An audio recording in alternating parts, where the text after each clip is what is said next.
बहुत समय पहले, जब समुद्र अपने भीतर अनगिनत रहस्य छुपाए बैठा था, जब दूर देशों की यात्राएं सिर्फ बहादुरों का सपना हुआ करती थीं, तब बगदाद शहर में एक युवक रहता था। उसका नाम था सिंदबाद। वो एक अमीर परिवार में पैदा हुआ था। सोने चांदी की चमक, महफिलों की रौनक, आराम की जिंदगी, सब कुछ उसके पास था। लेकिन जवानी की लापरवाही ने उसकी दौलत को धीरे धीरे निगल लिया। फिजूल खर्ची, ऐशो आराम, और एक दिन ऐसा आया जब उसके पास कुछ भी न बचा। एक शाम अकेला बैठा सिंदबाद अपने सूने आंगन को देख रहा था। हवा में उदासी थी और दिल में पछतावा। उसने गहरी सांस ली और खुद से कहा, मैं यूं हार नहीं मान सकता। किस्मत उनका साथ देती है जो हिम्मत करते हैं। मैं समंदर का रुख करूंगा और अपनी तकदीर खुद बदलूंगा। और बस यहीं से शुरू हुआ उसके जीवन का पहला महान सफर। कुछ ही दिनों में उसने अपनी बची हुई चीजें बेची, थोड़ा सामान खरीदा और एक विशाल व्यापारिक जहाज पर सवार हो गया।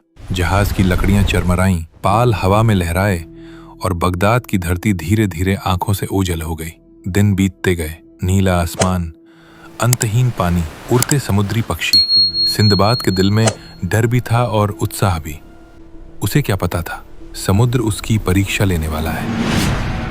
एक सुबह दूर क्षितिज पर हरियाली दिखाई दी। जमीन! एक नाविक चिल्लाया। जहाज एक सुंदर हरे भरे द्वीप के पास आकर रुका। सब लोग उतर पड़े। कोई पानी भरने लगा, कोई फल तोड़ने लगा, तो कोई आराम करने बैठ गया। सिंदबाद भी मुलायम घास पर बैठ गया। हवा ठंडी थी, पेड़ घने थे, जगह किसी स्वर्ग से कम नहीं लग रही थी। कुछ नाविकों ने आग जलाई ताकि खाना पकाया जा सके, लेकिन अचानक जमीन कांपने लगी, पेड़ हिलने लगे, पानी में अजीब सी हलचल हुई। भागो! ये जजीरा नहीं, एक बड़ी मछली है। दरअसल वो कोई जमीन नहीं, बल्कि समुद्र की सतह पर सोई हुई एक दानव जैसी मछली थी। आग की गर्मी से वो जाग उठी थी और अगले ही पल वो समुद्र की गहराइयों में डूबने लगी। नाविक घबराकर जहाज की ओर भागे। कूदते, चढ़ते, चीखते हुए वे किसी तरह जहाज तक पहुंच गए, लेकिन सिंदबाद पीछे रह गया।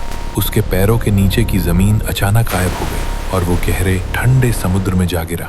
चारों ओर सिर्फ पानी, ऊपर जहाज दूर होता हुआ और नीचे अथाह गहराई। सिंदबाद ने पूरी ताकत से तैरना शुरू किया। हाथ किसी लकड़ी के टुकड़े से टकराए।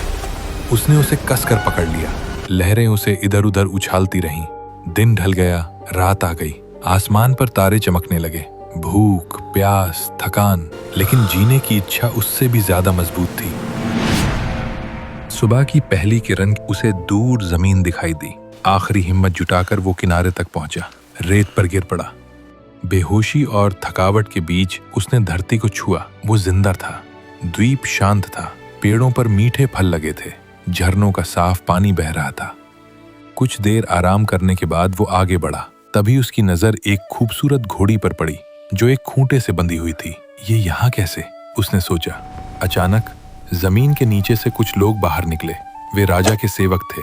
वे हर साल अपनी शाही घोड़ियों को यहाँ लाते थे ताकि खास समुद्री घोड़े उनसे मिल सके। उन्होंने सिंदबाद को देखा और हैरान रह गए। तुम कौन हो? सिंदबाद ने अपनी पूरी कहानी सुनाई। वे उसकी बहादुरी से प्रभावित हुए और उसे अपने राजा के दरबार में ले गए। दरबार भव्य था। सोने के स्तंभ, रेशमी पर्दे और चमकते फर्श। राजा ने सिंदबाद की कहानी ध्यान से सुनी। उसकी आंखों में आश्चर्य और सम्मान था। तुम बहादुर हो। आज से तुम हमारे मेहमान हो। सिंदबाद को रहने की जगह मिली। उसने धीरे धीरे व्यापार शुरू किया। उसकी किस्मत फिर से मुस्कुराने लगी। एक दिन बंदरगाह पर एक जहाज आया। सिंदबाद की नजर उस पर पड़ी। ये वही जहाज था, वही कप्तान, वही मल्लाह। कप्तान उसे देखकर दंग रह गया। हमने तो समझा था तुम डूब चुके हो। खुशी से उसकी आंखें भर आईं। ये तुम्हारा सामान। उसने सिंदबाद का सारा माल वापस कर दिया जो उसने सुरक्षित रख छोड़ा था। अब सिंदबाद के पास अनुभव भी था, दौलत भी और एक नई समझ भी। वो बगदाद लौटा, गरीबों में दान किया और खुद से वादा किया कि अब वो समझदारी से जीवन बिताएगा। लेकिन रात को जब हवा चलती तो उसे लहरों की आवाज सुनाई देती। समुद्र जैसे उसे पुकार रहा था। उसके दिल में फिर वही रोमांच जाग उठा और उसे महसूस हुआ ये तो बस शुरुआत थी, क्योंकि अगला सफर और भी ज्यादा खतरनाक और भी ज्यादा रहस्यमयी होने वाला था। क्या सिंदबाद फिर समुद्र का रुख करेगा? कौन सी नई मुसीबतें उसका इंतजार कर रही हैं? जानिए सिंदबाद समंदर का दूसरा सफर।